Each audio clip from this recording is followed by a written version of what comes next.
While we're recording? Yeah, let's do it. Come on. We gotta hurry. Oh no. Go move your camera. Your camera's been moved. Yeah. Oh, yeah. Don't worry, the focus will be fine. Thanks.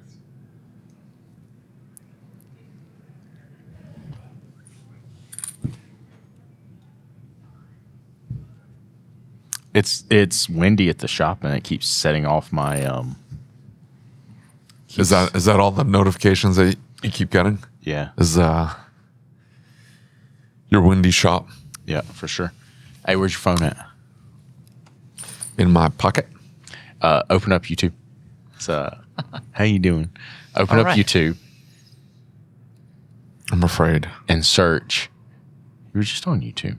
Search This Is Us Lemonade. Okay, I'm familiar with This Is Us, and I don't know.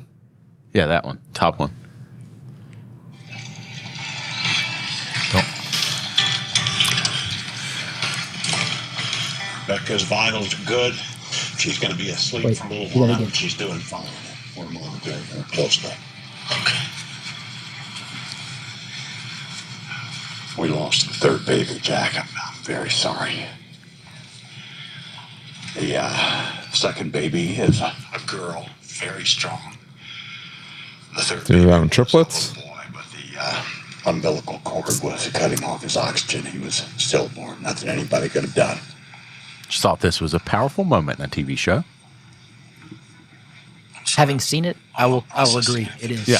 I've seen that. Powerful. There isn't going to be some kind of joke at the end. No. I don't remember there being one.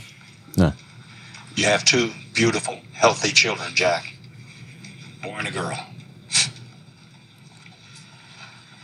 But we did lose the third child. Why isn't he in the room with the? That was like an emergency C-section kind of deal. Oh, you can still be in the room. With my wife, you will be. But TV shows are she's asleep stupid. now. But soon, you just sit down. Sit. It just made me think about what you and Nate were talking about. Okay, if I keep you company a second. They give me the quotes here. This The what? when you become an old man like me one day, you took the sourest lemon that life has to offer and turned it into something resembling lemonade. Yeah. See? You don't have to be so hateful. I so think maybe mean. they got a good Lost one. My wife last year, cancer. It's the reason I still work so much at my age. If you, I'm 2 minutes into this thing and I'm bored out of my mind. well, I know it's because you didn't fast forward like most normal people. To what? To the part where he sits down and starts telling about Yeah. his dead wife? Yeah. I'll watch it later. We're 33 minutes into this and it's just been straight 33 minutes. 3 minutes in. You to said this, and 33. it's been straight boredom. Everything with you is straight boredom. just- You're the I only can't- person entertained when you talk. I can't get into TV. I don't know. Sounds like you movies can't get into anything. Sometimes movies are good. Maybe Braxton, but Where's What's he at? that? I haven't seen Braxton. he's It walking was around. just outside. Yeah. Okay. I was watching the scene in Fences. You ever seen Fences? No. With Denzel Washington? No. And he's his son walks up to him and says, "Why haven't you ever liked me, Dad?" And he stops and he's like, "What makes you think I have to like you?" And then they have a whole conversation about that. But he was essentially telling him, "I don't like you. I love you, son. Yeah. I've done everything my whole life for you." Yeah. Without Maybe you saying should- it like that. Can you send that to Mike Allen? He probably needs to hear that. Not that his dad likes him or loves him, but I'm just saying. But it's got to be. I watched the version of James Earl Jones do it in a play, but Denzel is better at it. He's such a good actor. He really He's is. phenomenal. It's really so is. good. Like you get into that scene and you're watching him like say it. And you can feel every word. It's so good. I'll add That to the is watch good. list. That's a 10 out of 10. Fences. Okay. Yeah. That scene in particular is very good. Then he dies, and then like the son is like because it's a movie about daddy issues. But like, it's a whole thing. It's really good. Do you have daddy issues? Is that Everybody has daddy issues, dear. It's always daddy issues. I told you this. In fact, I think that's a clip on the podcast somewhere in there. It's always daddy issues.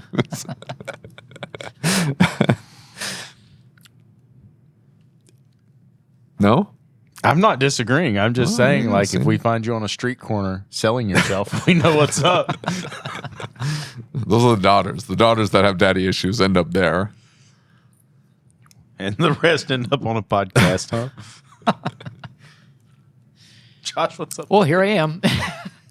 Introduce our guest and clap.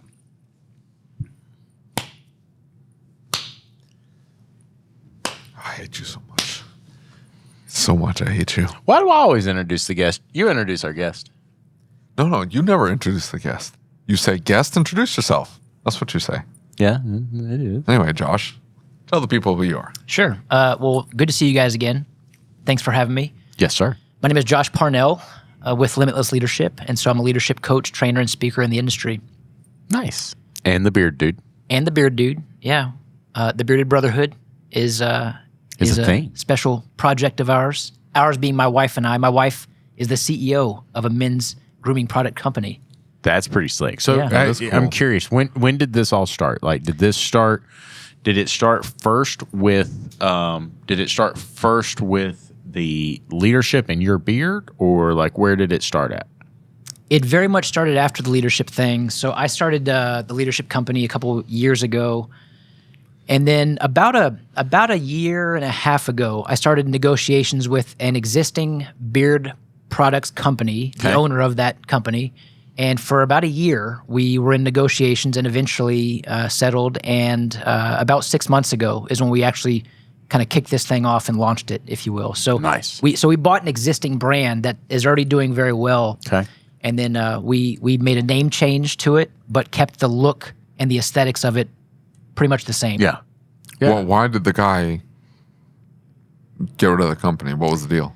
The gal got rid of the company Oh. because it needed a face, it needed a beard, it needed a It needed look. something to anchor it. yeah. And so she wasn't taking that company to a level that she knew it could go to and grow to. And so we had a good number of good discussions, and she liked my look. I'm a veteran.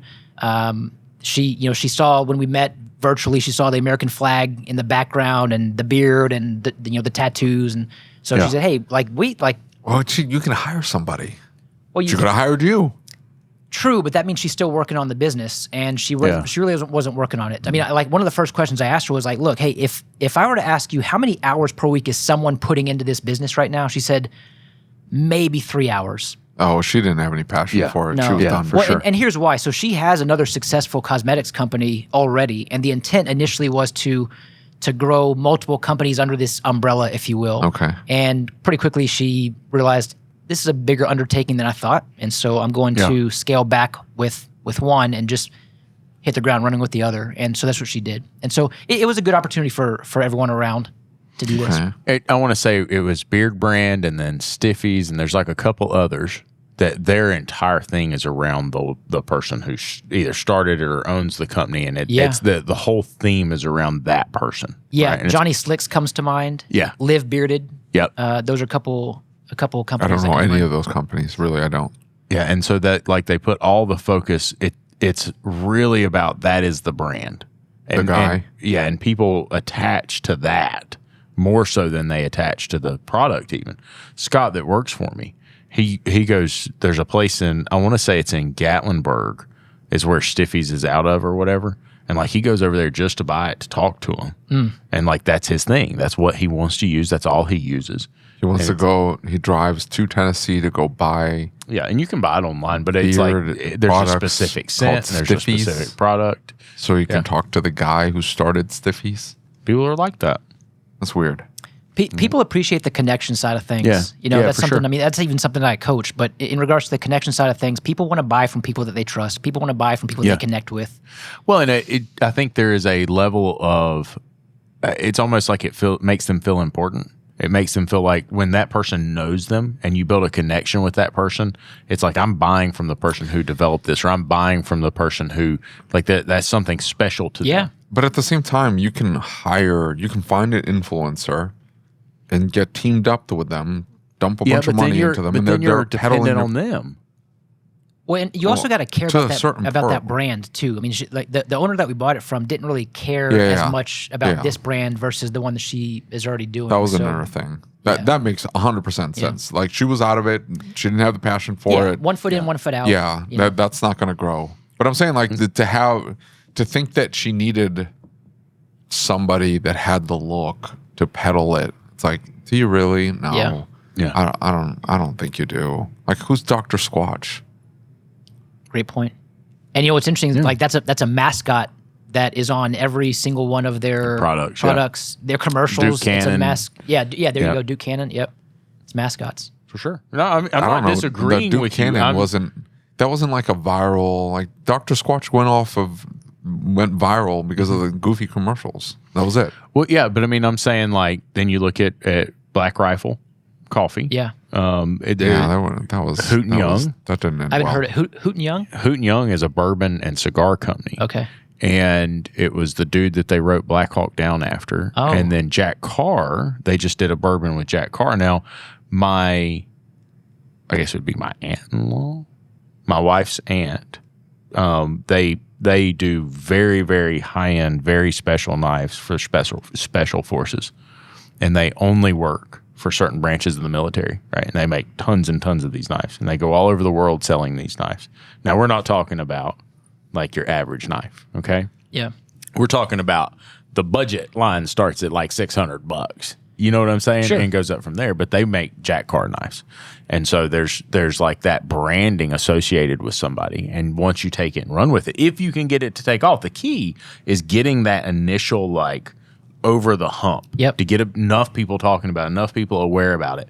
And there's remember the copywriting company and the image company. I used them for a while when COVID hit and he had that roll of toilet paper, and when you scrolled down the Facebook, it was like he was holding out a roll of toilet paper to you, and it looked like it popped off the screen as you scrolled down. He did like a really, I'll see if I can find it for you.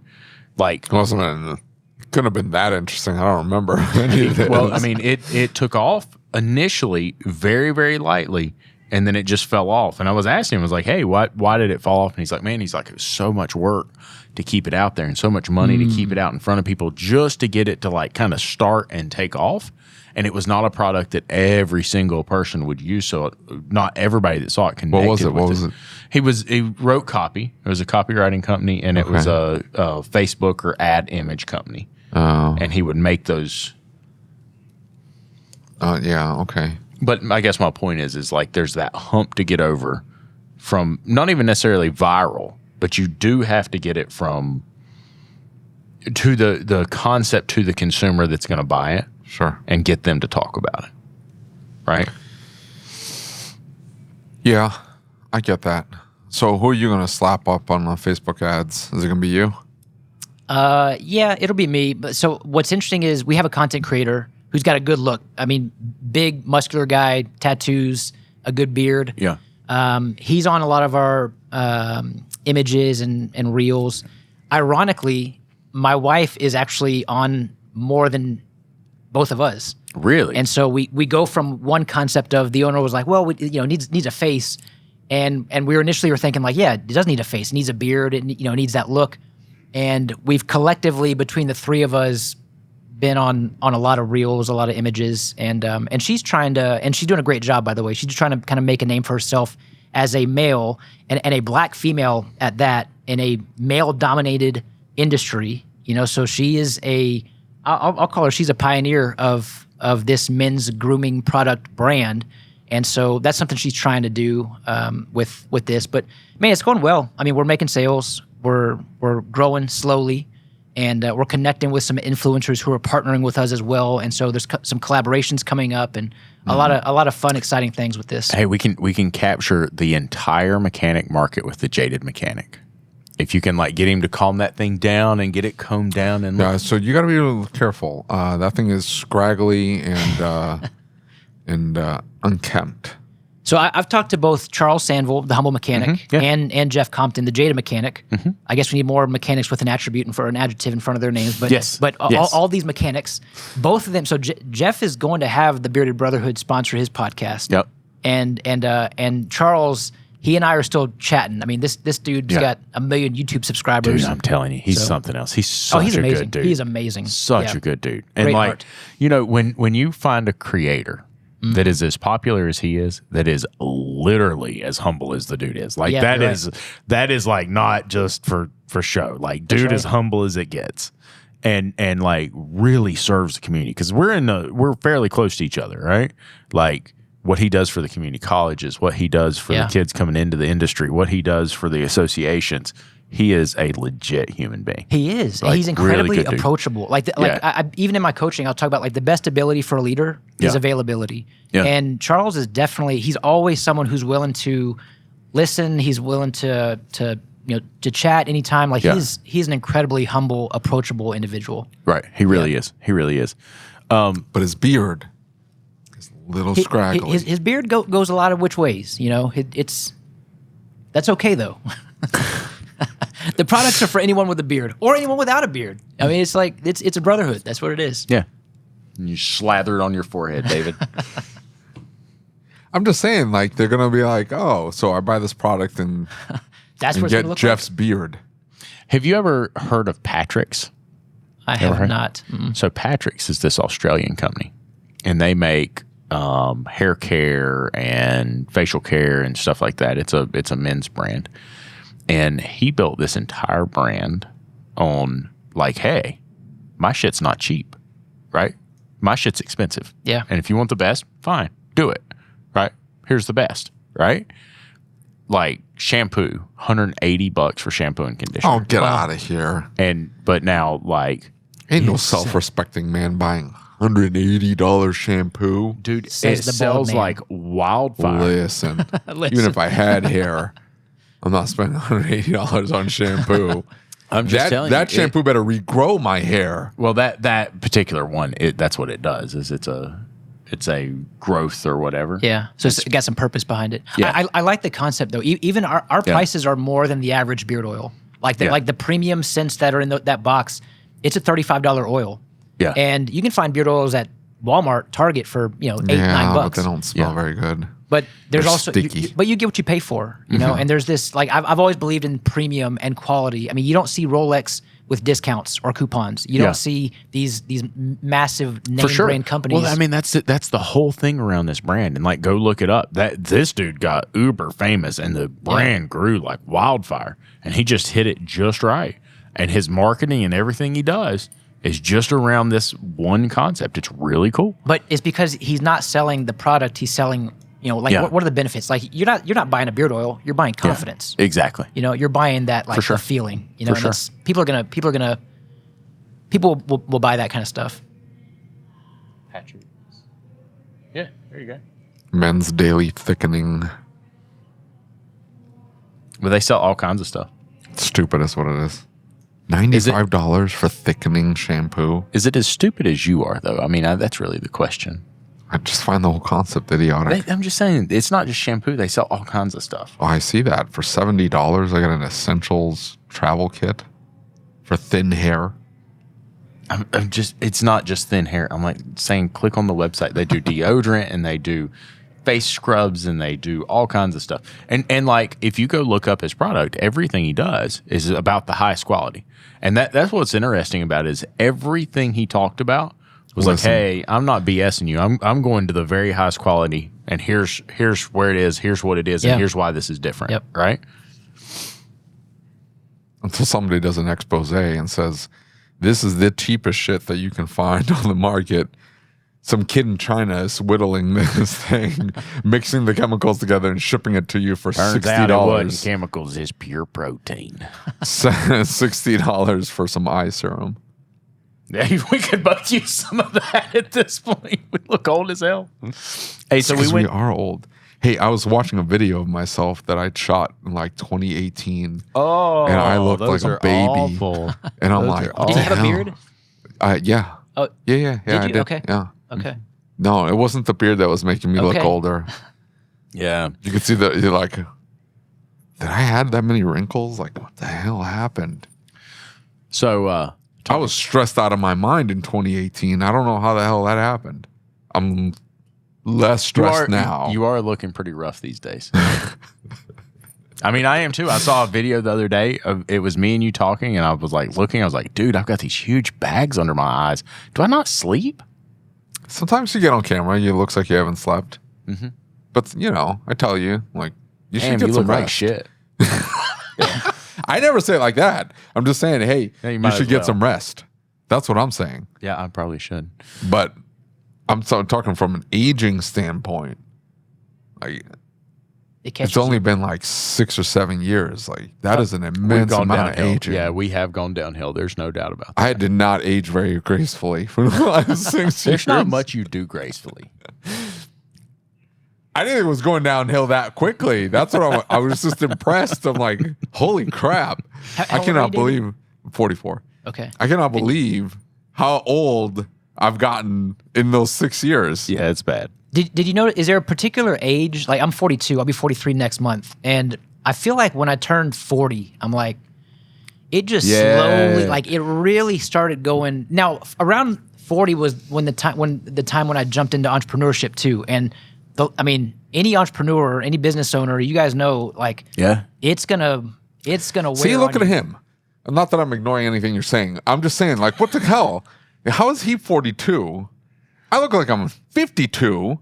He looks like he's 32. Well, put the bearded brotherhood in your beard. I mean, it'll Yeah. change your That's life. not the beard It'll change your oil. life, It's David. not going to do it. You just bought that, so that's BS. I already know that's wrong. Look, I'm just telling you, man. Maybe you should stop taking advice from Eric. I mean, Eric looks rough as hell, but Eric smoked, right? Yeah. Okay, well, I didn't smoke, so you can toss that out. Because smokers always look older. Do you smoke? I smoke. I drink. I'm just kidding. No, I don't do any. Yeah, I see? drink a little bit, but Maybe no, get no you smoke. some of the diamond polishing serum they have in there, and it'll. Do you take it? Rejuvenate. Because it's not helping you. No, you look I old don't. as hell. Right, it's bad. It's real bad. Okay, so I went to this class, and then David is going to this class. We've talked to a lot of people about it, and it is called Leadership Intensive by the Institute. Yeah. Okay, and so the deal is that Dory, that works for the Institute, is Now, if they approached you and tried to buy your business, merge. Maybe. Buy, nah. I'm on a mission, man.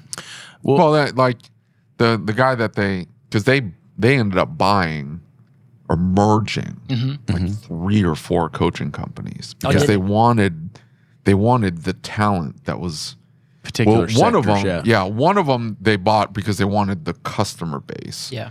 But another one they wanted the talent. They wanted. I want you. I love the idea of collaboration and not competition. Like, Yeah, like for what, sure. what you just described is something I've definitely thought about with a number of different current coaching companies in the industry. Yeah. And my thought is like I want to play things out and see how they go. But so far so good. But what I do know is every company, regardless of the industry, but every company needs leadership coaching. Really good, No doubt. effective leadership coaching. No doubt. Well, and so here's what's neat because I've heard your stuff, right? And they fall in line with one another, right? And here's the thing is so you've got Dory, who is a professor of psychology that works for the Institute. And then you've got Michael Smith, who worked in Fortune 50 and Fortune 100 and Fortune 500. Okay. Right. And he worked with giant corporations and he helped develop culture in those organizations when it all fell apart. Right. And so he goes through a 3-day class. Dude, it is like drinking from a fire hose. It is Yeah. overwhelming. Most It is- trainings are. Yeah. No, dude, this is like next level overwhelming. This is like you're looking at that book saying, Maybe it wouldn't be for you, but they use big words in that. yeah, I'm a stupid dude. So like it's hard to and like I this wouldn't dude call will you take- simple or stupid. You're simple. Yeah, that's right. But I'm just saying you'll pick Simple-minded. it up no problem. I'm just saying like by Simple the Jack. by the It's a little third bit like day, Simple you're saying, Jack. you're saying like, That's hey, the I name have that to came to do mind, this Simple again. Jack. Yeah.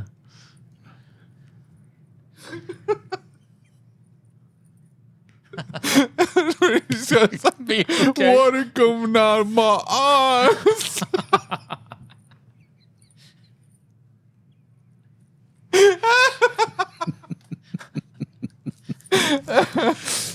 That's what, that's what we should have been playing. I'm going to have to rewatch that movie. Sorry, go ahead. But it is a phenomenal training. And like it would take you going to this 3 times to like fully grasp everything they talk about. But it's the psychology of leadership. Love that. Right? And it's the science of leadership. And it's not, it goes into who you are as a human being. What do you believe? Why do you believe it? And how do you change what you believe based on the science that we have about how the human mind works?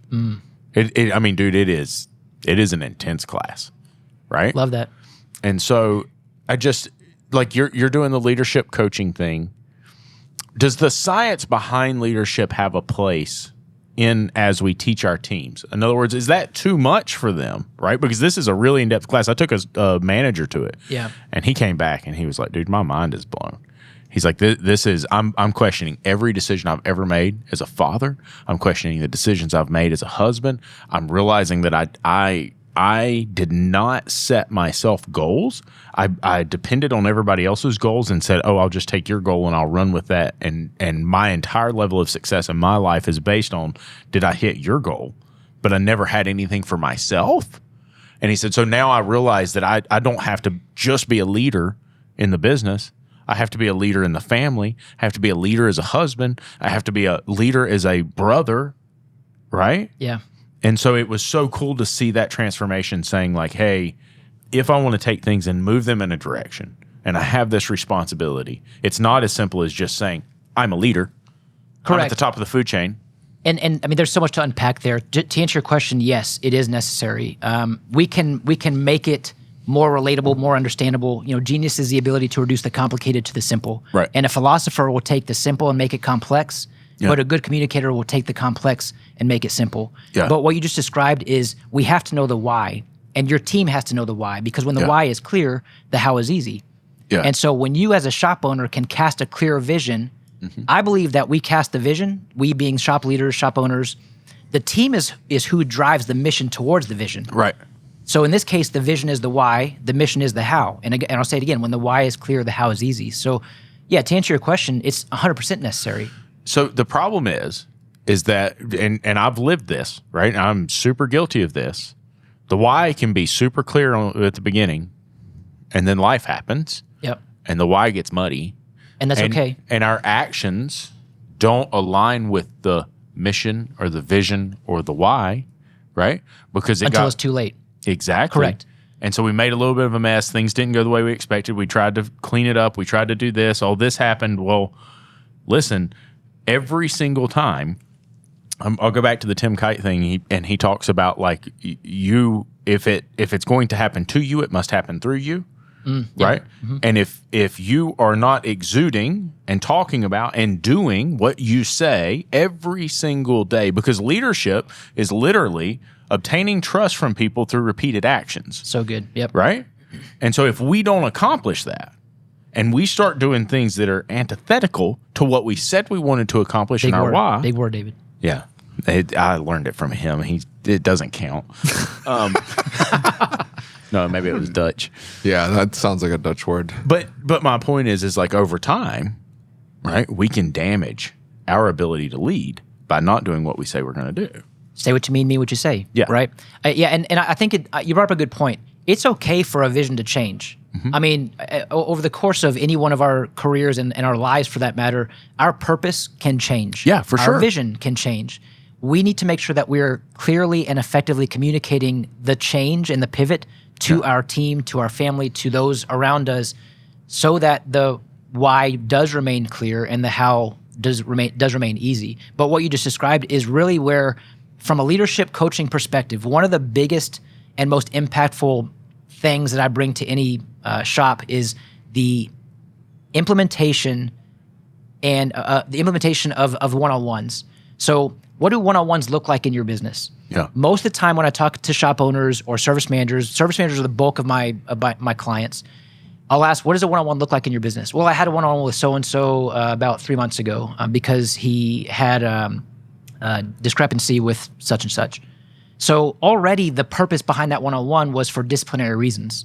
Yeah. And the idea of a one-on-one is to create connection so that your team members feel valued, feel heard, right? I firmly believe in connection creating engagement and engagement increasing performance. Many of us are looking at how to increase performance, but I think that we need to shift our focus from performance to connection to create the engagement, because 70% of employees are disengaged at work.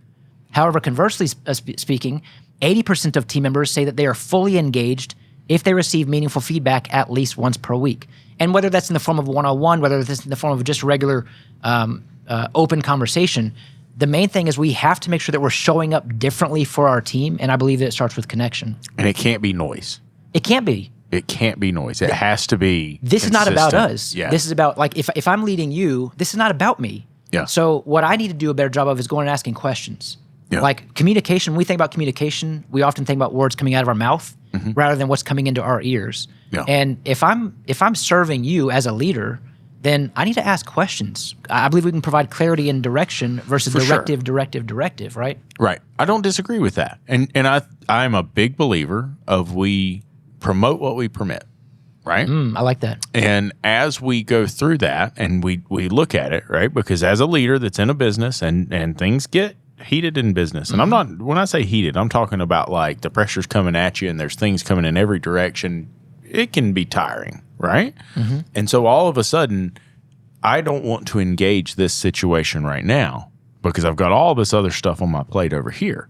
And so what we end up doing is we permit bad behavior, therefore promoting it for a period of time because it's like, I don't have the bandwidth to deal with this right now, and I don't want to hurt feelings, and I don't want to this, and I don't want to that. And so what do? We slowly etch away at our culture until we've kind of redefined what it is that we're permitting in the business, therefore redefining what we're promoting in the business, and changes the behavior across the whole platform. So how do we get ahead of that? I'll throw another P word at you: preparation. Because when the pressure is on, we know it's not a matter of if, but when the pressure's on, we don't rise to the occasion, we fall to our highest level of preparation. Right. So a way that we can prepare is through one-on-ones. It's through truly having daily huddles, not just these sporadic one-offs, unscheduled, impromptu, but daily huddles that are scheduled, that are on the calendar, structure behind it. Yeah. Toolbox talks. You know, there's a number of different types of conversations you can have, but that plays into the preparation for those moments, because there's going to be those times, like we all know it's going to come. Yeah. And the problem is, if we're not prepared, that's when the toxicity, that's when the negativity slowly seeps in and slowly creeps in. And before you know it, it's months from now, and it's like, what happened? Where'd we go? Like how'd we get here? And your one-on-ones cannot be sexually harassing your employees, Lucas. I'm just curious, like, what do you do when the leader is the toxic one? I'm not toxic. What are you talking about? I'm not even there. Leading up. How do you lead up? I mean, it's a great question. Like, if the leader is the problem, how are you able to lead up? Dude, it's tough. It is. And you know, in hiring this new manager, I have found there's some toxic traits that I have that I'm not necessarily happy about. How do you find out? David points it out. I don't listen to anything David says, so it doesn't really matter. That couldn't have Not been true. You learned the word antithesis. Antithetical, honey. Well, yeah, it's the same word. I understand, but I said antithetical. I didn't say. Jesus Christ, Making my head hurt. It's all Tim Kite. You need is it Tom Kite? Tim Kite? Anyway, you need to quit repeating his nonsense. Stuff's boring. No, I'm okay He's with dead him. now. Who's the other guy? Andy Andrews. You hate that. Oh. Yeah, Zig Ziglar. No, I love Zig Ziglar. Zig Ziglar's the best. He really is. He's pretty awesome. You ever play him do you have any kids? 4. Yeah. You ever play Zig Ziglar for your kids? I haven't. No, I'm not kidding. I'm not kidding. Yeah. But just play it in the car and have them listen to it. You know how he has that sing-songy voice and he's so engaging and interesting. He's telling stories and he's cracking jokes. The kids will get into it. See You at the Top is the best one. Yeah, and if you just play that and they will get into kids like 8-year-old, 9-year-old, like this guy's really smart, Daddy. It's like, yeah, he is. Yeah. They engage. He's great. He's awesome. How did I find out? I am naturally someone, self-conscious is not the word for it, but I always question myself, right? Okay. And so I spend a lot of time questioning myself. And everything I do, I'm like, was I right or wrong? If somebody questions me, I'm like, was I right or wrong? Right? Yeah. Like I really dig into that and I think about it. And one of the things that we talk to a lot of shop owners about, like when we're in here talking to them, there's a lot of people who can't see the forest for the trees and they can't see that they're part of the problem. And so I'm very cognizant of that, trying to see like, hey, there are some things. Andy Andrews quote just for you. You know, he talks about like in the beginning, he said when I started trying to fix my life, he said, I said, Andy, what are there things about you that other people would change if they could? And he said, I went through that practice. And he said, yeah, but I don't want to change that. And he said, dumbass, that wasn't the question. Right? Like you got to be real with yourself here. Yeah. And so there's a lot of things, especially like it's not control. It's that I did things a certain way for a certain reason because I experienced something. Now, I recognize that was managing to the exception, not the rule. And I recognize I built systems around the exception, not the rule. But I'm uncomfortable changing that. I don't want somebody else to come in and change that. I'm uncomfortable with somebody coming in and saying, no, I'm the leader. I'm going to take this. You just need to back up. I will not tolerate that. I'll just straight up fire somebody before I let them do that. And I'm not going to. And that's the part where I say, well, I don't want to change that about myself. Sure. You know what I'm saying? Like, I'm not going to change that.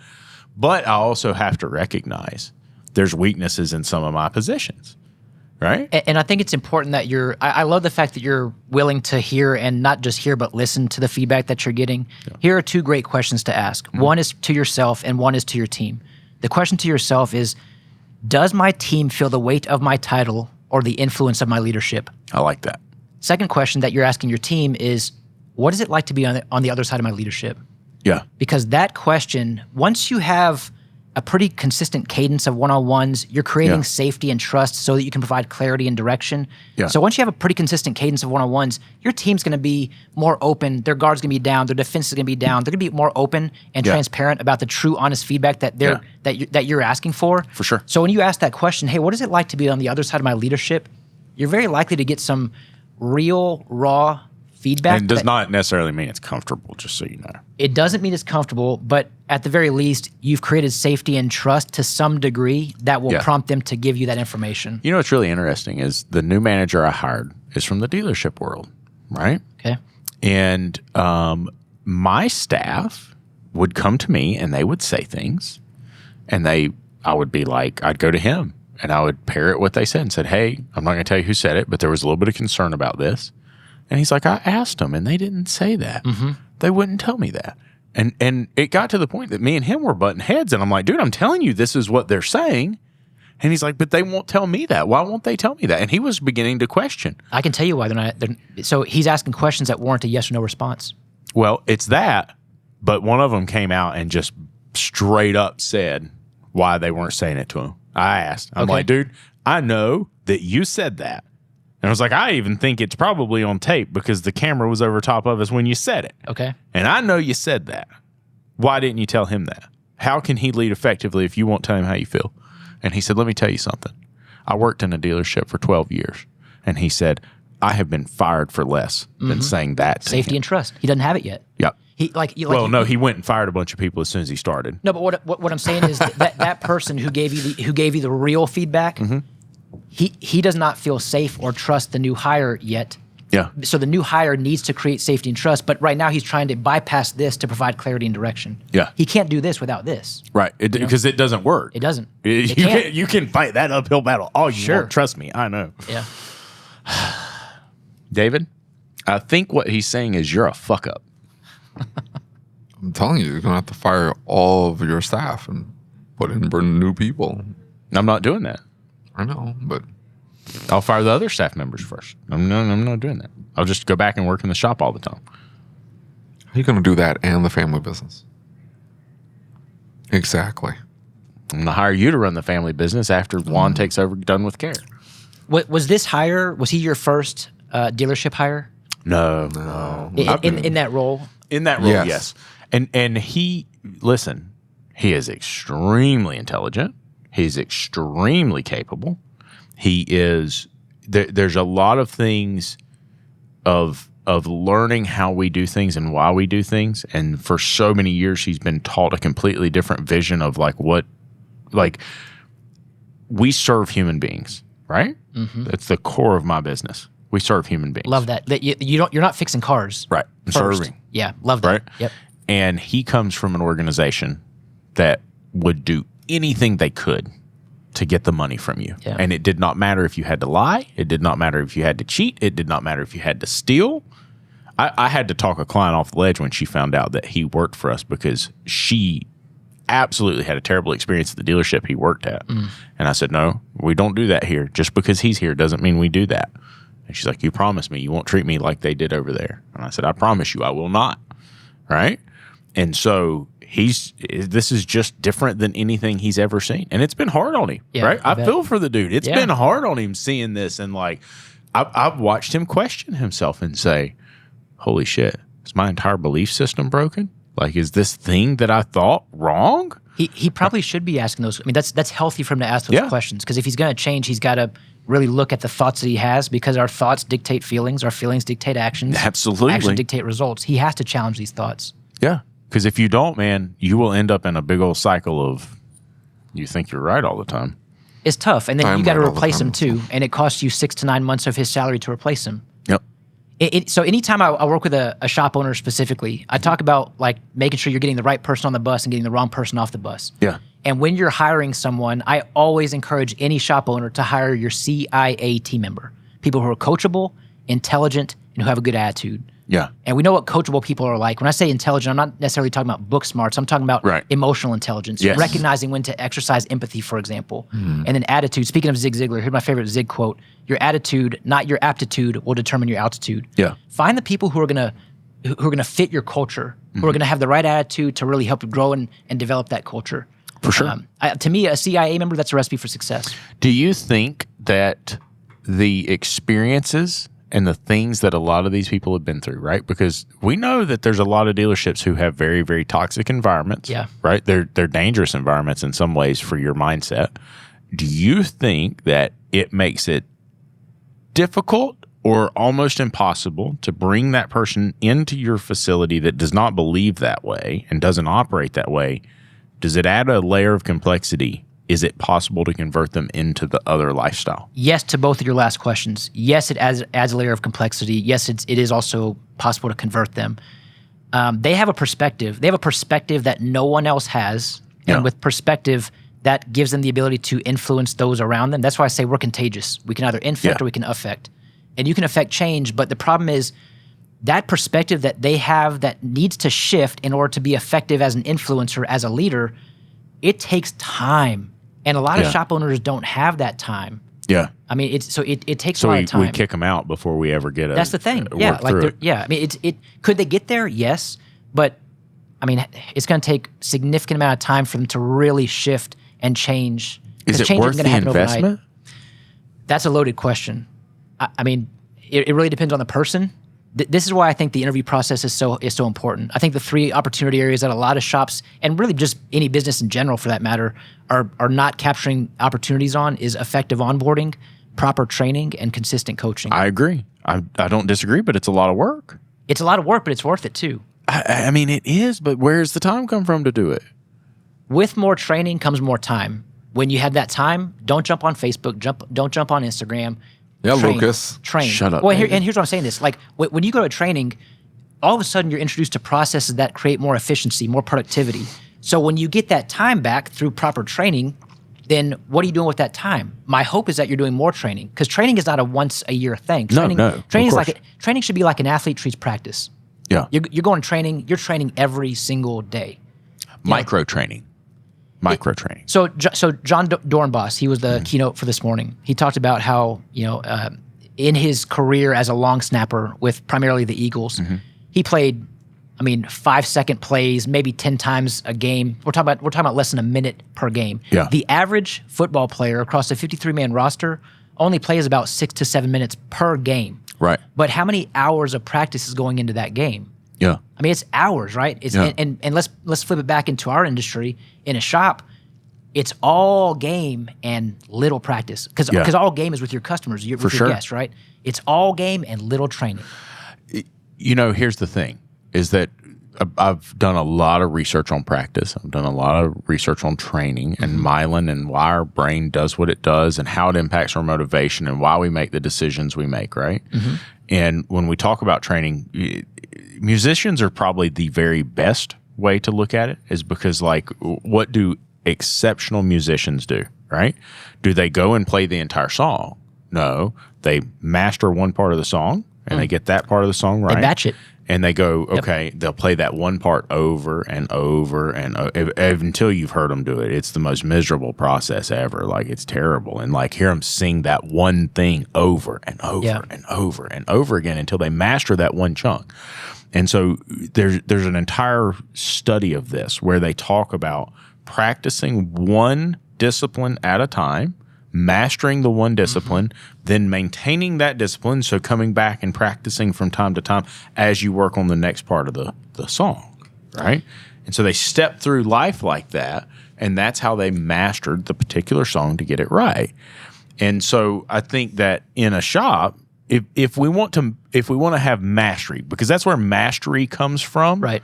Continued practice of a particular thing over and over and over again. It's not this big broad thing. And so you come to these training events. I'm not talking crap about training events. We do training events at ASTA the same way. But it's, okay, one day I'm going to be in this class because I want to learn about this. And the next day I'm going to be in this class because I want to learn about this. And just the other day, I was talking with somebody and we were talking about how he said, we were at dinner and he said, I'm not taking that class because my coach keeps harping on me about that, and I don't want to hear anything else about that. Like, now, wait a minute. If he's harping on you, it means you've not changed it yet. You've not mastered it yet. You're not doing it yet. Maybe you should take that class. Sure. Right? But I don't think that we are taking the time to accomplish that. And if you ask any given shop owner, myself included, I'm going to say, I don't have the fucking time for that. And my team doesn't have the time for that. I got to pay the bills, bro. That is my main quote unquote sales pitch to shop owners when I say I'm going to give you the gift of time. Yeah. Like, let me develop and coach your service manager or your lead technician on leadership skills, on soft skills that will not only help them professionally, but even help them at home.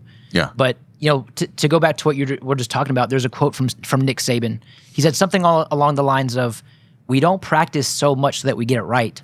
We practice so much that we don't get it wrong. Right. And it's the whole concept of what, like are you familiar with the rule of 100? I think I've heard it, but I can't remember. The rule of 100 states that whatever you're doing in any practice, it could be piano lessons, it could be karate, whatever it is.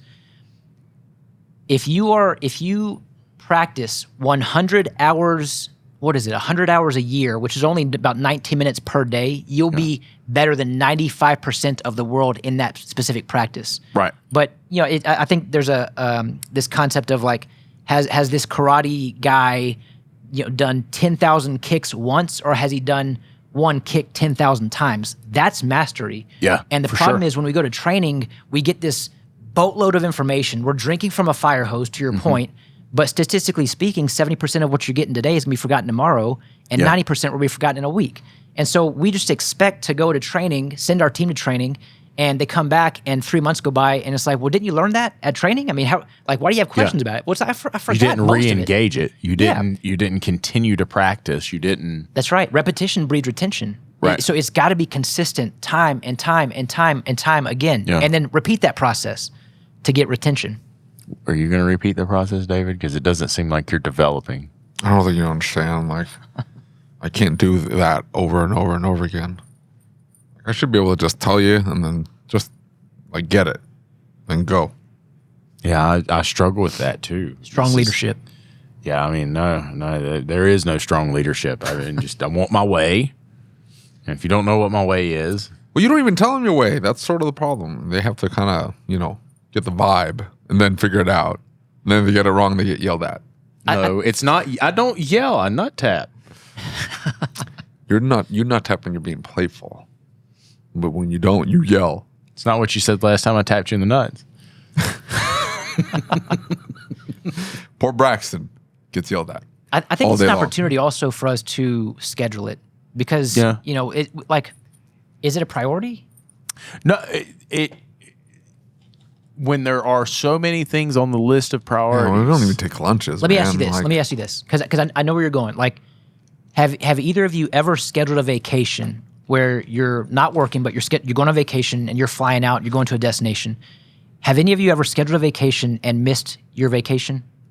No. We often don't, because we made it a priority. Yeah. And until training becomes a priority, I mean, because we can schedule anything. We can schedule one-on-ones. But I want to go on vacation. I know. I don't want to do that. It's because we don't get to do training. We have to do training. That's the mindset shift we need to correct, right? Because we get to have one-on-ones. We don't have to. We get to go to training. We don't have to. It's a get to versus a have to mindset. And until we change the have to a get to, it's not going to be a priority. It has to align with the desired outcome. And after a while of being in business and owning a business and dealing with all of the drama and all of the BS that comes with it, you get tired. Yeah. And it's exhausting. And you say, man, can't we just like keep going and just maybe we can just pay the bills? Like, I don't know. Right? So I think the problem there here, Lucas, is that you don't have any interest in being the leader of the business. Otherwise, this stuff, like, he gets excited talking about this. Like, he's like, he's all about it. Yeah. Right? Do you get excited thinking about all the stuff that he's saying that you have to do? Hell no, right? So that's just because I'm lazy, David. This is literally where I come in as a leadership coach in the industry. It's not, though. It's not that you're lazy. You're not lazy. It's that there's just other things that interest you. Correct. Like, this is no different than anything else. Like, you don't interest in working on the cars. In other words, you'd be I have excited. more interest in working on the cars than I do training leadership. It takes time, effort, energy. A lot of it we don't have. Yeah. And it's tough. I mean, it's because you need it, but it's like, let me find something else I can do. And then and you didn't do this because, well, I made this a priority instead. Yeah, there's two people sitting on the other side of the table who will devise new priorities just to avoid doing things we don't want to do. That's the thing, because we make everything a priority, and if everything's a priority, nothing's a priority. Yeah, that's true. Right? That's true. And like, dude, I have to sit down in the morning. I have to make me a list of what I'm going to accomplish today. That's good. And the more pressure that I put on myself, the less likely I am to get that list right. And I'm thinking about so many things. I never even get like halfway down the list before I'm thinking about something else and off to something else. It's tough. Like I'm somebody who I have to have a list or I'm going to end up lost. Yeah. Right. And I'm just going to end up wasting my day away going in circles. David doesn't do anything. Okay. He goes and he edits the podcast and it's just like, he's like a budget employee, right? So at the end of the day. So I think the goal then for you is to decide whether Chris is as passionate about leadership concepts as Josh is over here. And if he's not, then you found the wrong person. I tell you what, I think he is as passionate. Because it's He no, doesn't you're have just any you're beard just oil, though. saying that. I don't think he has any beard oil though. I'm being serious. Yeah. If you don't want to do it, which I think you don't want to do it, it's very obvious because you don't do it, then and the person that you hired to replace your role within the business doesn't want to do it either or is incapable of it. I think he's capable of it. He has to be like into it. If he's not volunteering to read leadership books and management books, He does. then I mean, that's a dead giveaway. Yeah, but- and it's not even like, okay, maybe he doesn't like to read, But he's the dude- listening to like. And he does, and he is. But I'm saying, like, the dude spent his entire You adult sound life. like you're coping so hard right now. I probably am, but I'm just saying the dude spent his entire adult life in organizations that don't believe in culture, that don't You're care just about making culture. excuses for him. He's I'm got just saying, to like, retrain his brain. Yeah. It's hard. you're It's making hard. excuses. You are making excuses. I'm telling you right now, like, at one point, the stuff that he's talking about was very interesting to me, and so like I would dive into it. It's one of my rabbit holes. I Yeah. went down that rabbit hole. Yeah, I dude. remember. I remember. It was No, this was before I met you. This was way before I had the shop. Trust me, way before I had the shop. The shop broke me. okay. I I went- was thinking about. I was I went- thinking about the binder that you bought around the time we did the mastermind. That's what I was thinking about. Yeah, that was more systemized though. That was more of a hey, how do you coalesce like all these concepts You into still have something that? that's very I own it. Like, that's mine in the automotive space. Very interesting. Anyway. Can we take it and do something with it? But you have to, like, I need a Josh Parnell. If I had a Josh Parnell, like, he could, like, be all over it. The problem is, it's like, We've got a Braxton. Braxton ain't it, bro. This is no different. And I do at least acknowledge that if you are going to start a business, be the leader of the organization, or want to lead an organization, you do have to get into these things and be interested by them and engaged with them. If, however, they sound exhausting and you're like, but see, that's just it. It all ends up eventually becoming exhausting. no, that's not true. That's not true. No, it all gets there sooner or later. Are you saying this you're is going to get fun. sick This of is- like leadership stuff at some point? I don't think I will be. Like, There you go. That's what I'm so saying. passionate He's a about this. broken human being, David. He's Look, broken. Hey, He's not normal. I often say, like, when you do what you're called for, when you do what you're passionate about, like, I get tired, but I don't get burnt out. I do not get burnt out. Like, I love what I'm doing. But when you get back into it, it energizes you, right? Yeah, talking about this energizes me. Like, it gives See, me that's life. what I'm saying. Talk to like a chef, and then talk about their passion, the food, and this, that, and they will get more energy, and they will get revitalized just talking about the food and the. What gives you more energy and revitalizes you? Exercise? Is that what's on the top of the list? So today? 'Cause it changes a lot. I am a broken person, and it is whatever happens to be interesting to me at that particular moment. So yes, like there's no hope for me, but I'm trying to help others that are not broken and messed up like me. That's you at least have to recognize that, and so I think it's going to be important. It's going to have a very. I think what he's saying is this podcast has one intention: broken people helping broken people. We're all broken. No.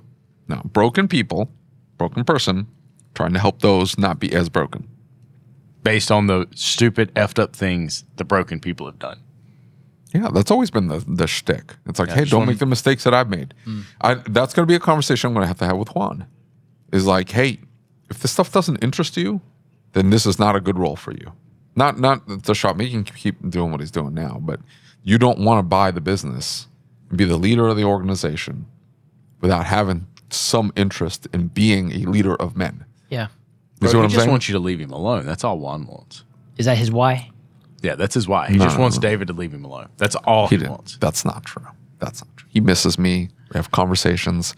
We smooch each other with one like, love you, boo. It's a whole thing. I'm just saying. I'm just saying from a work If he- environment, What's that? just the work environment. It's you're very taxing. I can be, because, I distract people. I distract my employees. And then I'm like, I recognize it and I go, I should probably leave. I'm distracting everybody. I should go. But that is at least something that, well, you're probably twisted and think everybody can develop into that. I don't think so. Well, that's your business model, so that has to be your shtick. But I'm going to tell you that's not true of everybody. Most people are incapable of it. If you at least have some type of interest of it and see something that I can develop here, go for it. But unfortunately, I think there are a lot of shop owners that have no interest in being leaders. They say they want to be leaders.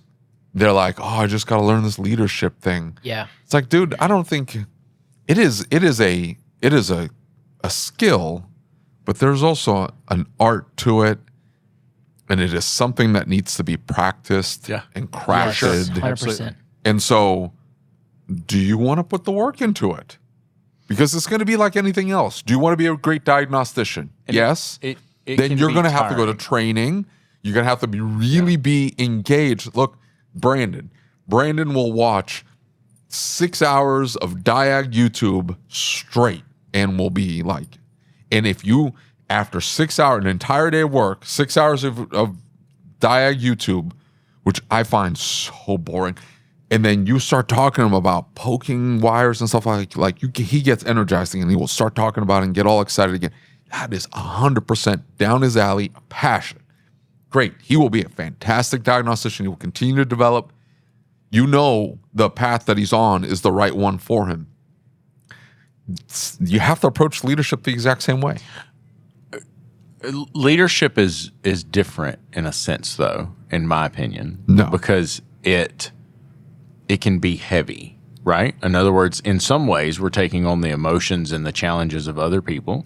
And I'm not saying we have to internalize those things, but when you care about people, like you hate everybody and you don't care about anybody. So No. The Like people, you take a technician, they deeply care about what they're doing. Just look at a tech that flips out because, the lady didn't buy X, but she bought Y. And why isn't she fixing X? Why do you care? It's not your car. You're not driving it. Your job is to just put those parts on and yeet the car. That's your job. Then why are you getting that upset because they didn't buy this one thing that you recommend that you feel they need to be buying? There's 1,000 reasons they didn't buy it. Why do you care so much? Why does it matter? They get into it. They get emotionally invested in the vehicle. They get emotionally invested in wanting to fix it. I want to fix the car. Why won't she let me fix the car?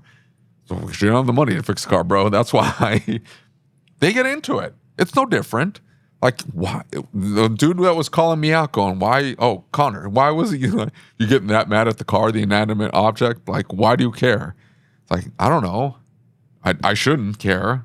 The car's broken. It breaks again 5 minutes later after I fix it for something else.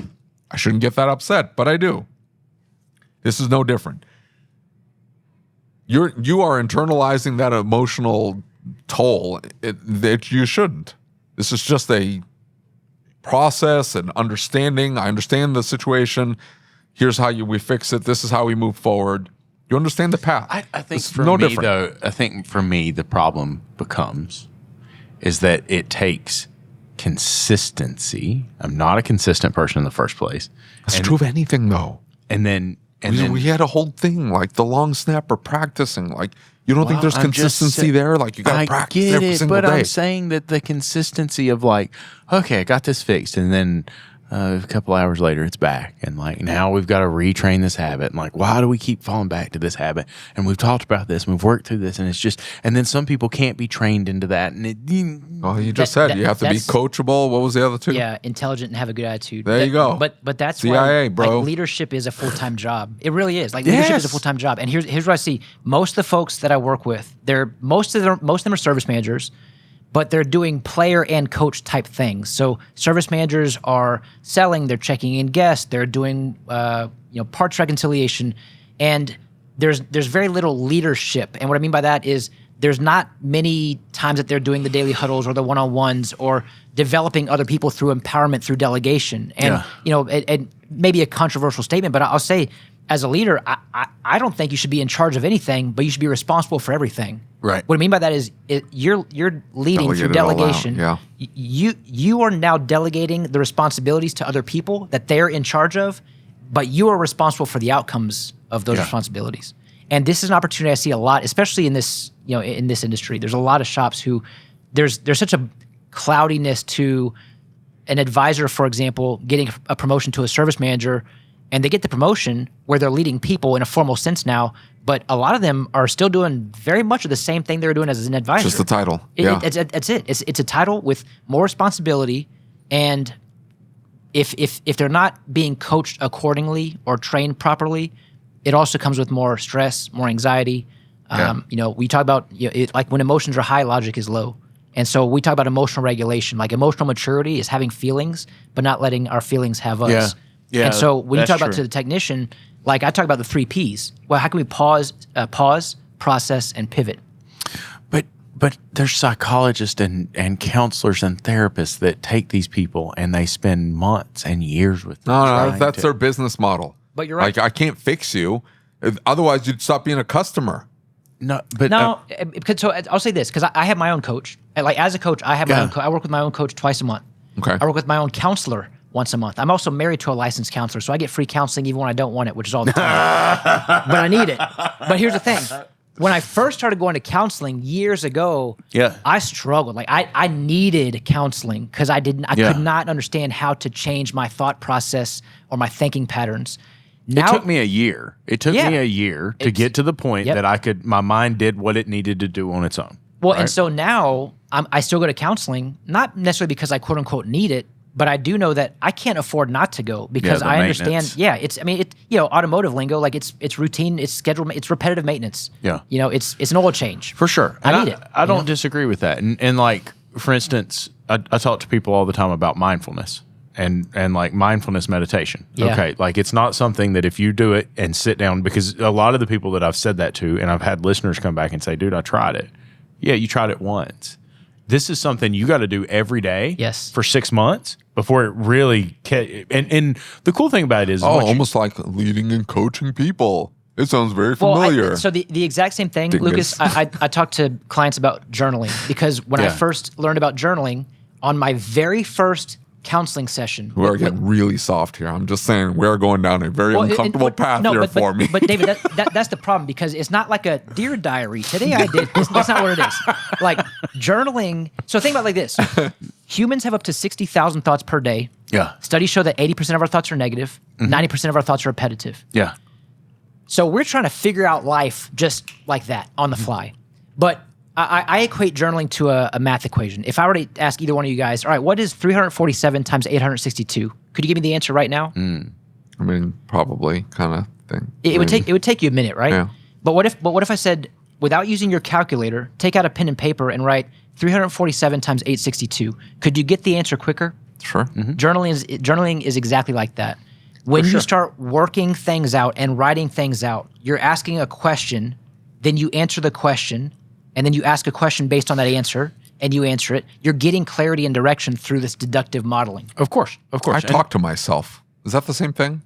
No. I will be driving down the road having full-blown conversations with myself. But you also have 60,000 other thoughts. Yeah. Right? So that's the thing about mindfulness. No, right? but I'm hyper-focused on something.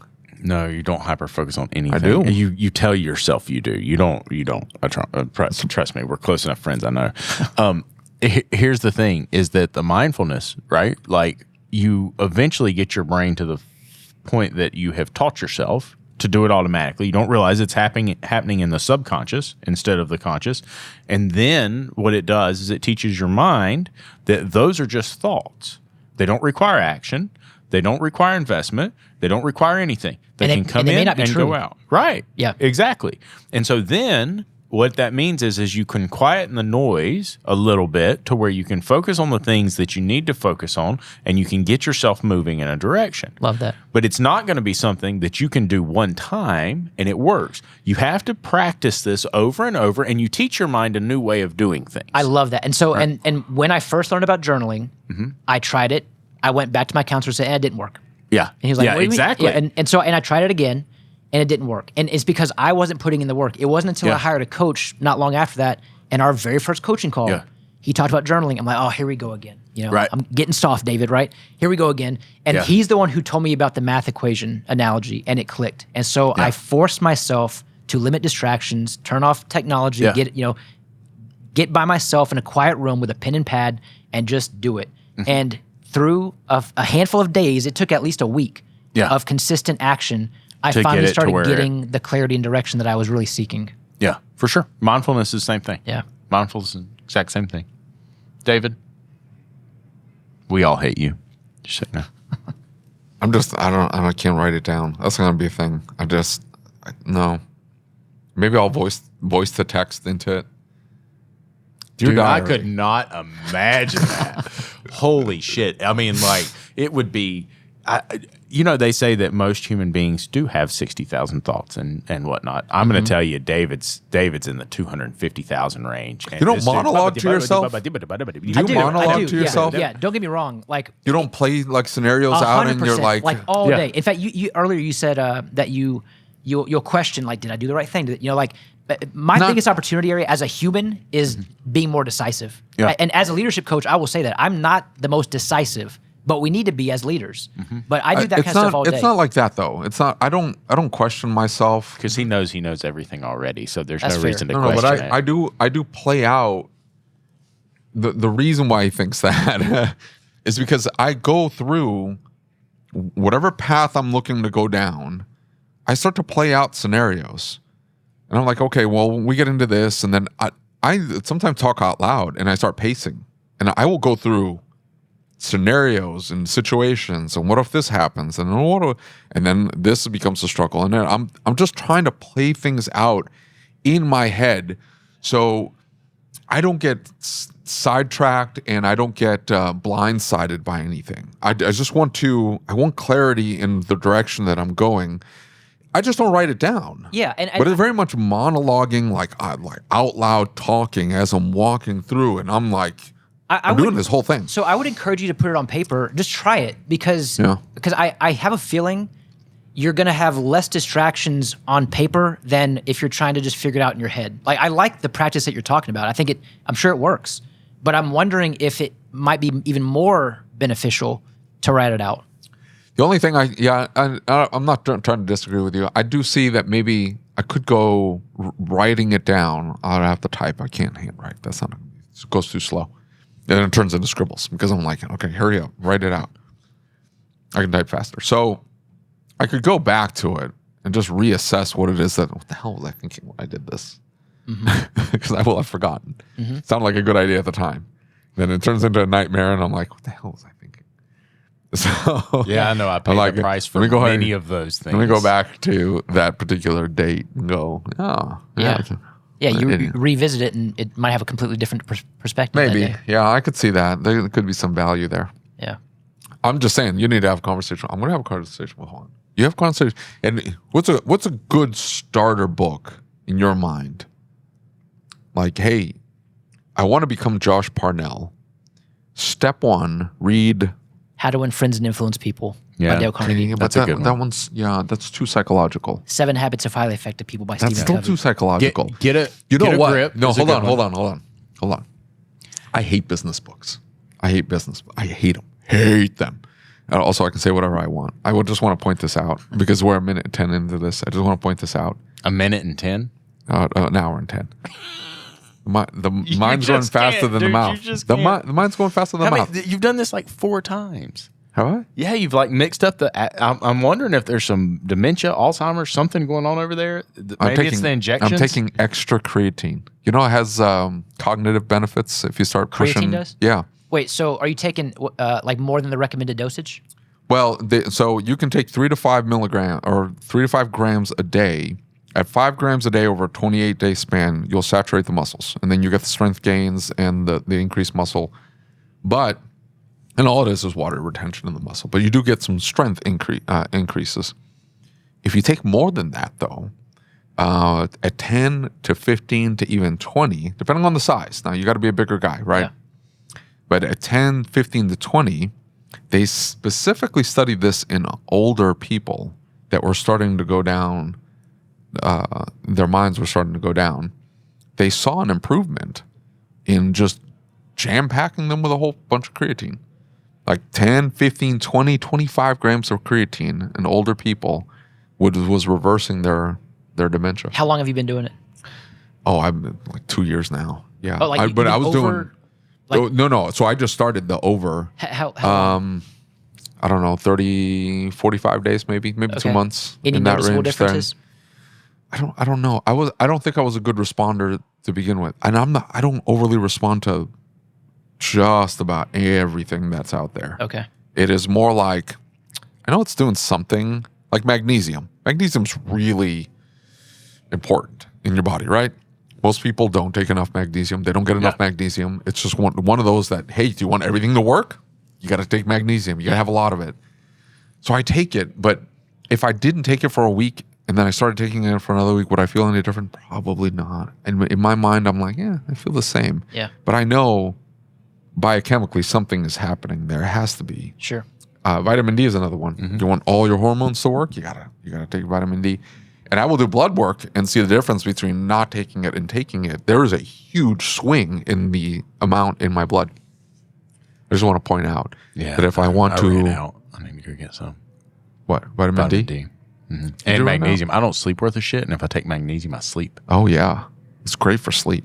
Right before you go to bed, pop 2. Okay. You'll sleep a whole lot better. I need to go. So melatonin. I take melatonin, but I want to... I feel like it's ease almost off like the melatonin and try the magnesium. Yeah. And like I I'd use Transparent Labs magnesium biglycinate. At 1 in the morning and 2 in the evenings, it will like calm you down, calm the brain down. Anyway, if I had the election gone, you can cover your earmuffs, Josh, earmuffs. Had this is for Lucas here. You can ignore this because I'm just going to offend you. Okay. Had the election gone any differently, I noticed that in order to get an inordinate amount of attention in this industry, all I need is a vagina. So what I was going to do, had the election gone any differently, is I was going to be the first automotive shop owner that was a trans lesbian. I just want to point that out. That was the direction I was going to go down. I'm just going to say that David with a vagina is not something that... I need one. I didn't have one, but I'm like, I need some kind of angle here because vagina. And I wasn't going to have one, so what direction could I go? Sorry, I can say this stuff at the end of the podcast. Ain't nobody listening. Hey, let me share with you my favorite, since we're talking about supplements for a moment. Have you guys heard of a supplement called Limitless? No. It's a nootropic. And so I found it in my... What's in it? Man, I mean, a bunch of big words. Yeah. But it's a nootropic, and it is amazing. Like, I've been... David just ordered 4 bottles. Yeah, it's called Limitless. And of course, I saw Limitless. I'm like, oh, I got to find out what this is. Yeah. And man, it's a pre-workout replacement for me. Like, I'll just have that instead of a pre-workout. Yeah, good stuff. Limitless nootropic. Yeah. Thank you for being here. Hey, thank you for having me. Of course. Biotech? Limitless Biotech? No. BMF? BMF brands? Yeah, hey, thank you guys for having me. I appreciate it. And I can't wait to see you at Fueling Connections Yes, in a few weeks. Yeah, I'll see you there. Come back from San Diego. What is the Fueling Connections? What is that? It's an event we do in Charlotte every year. Is it like that? That's it. That's it right there. Yeah. Yeah. good stuff. ASTA does it. And I feel we like do I started a thought and I panels didn't quite finish it. Thank God. You're talking about getting a vagina? No, that distracted me because I remembered. I'm like, oh yeah, I forgot. Vagina. It distracts me too, but in a very different way, David.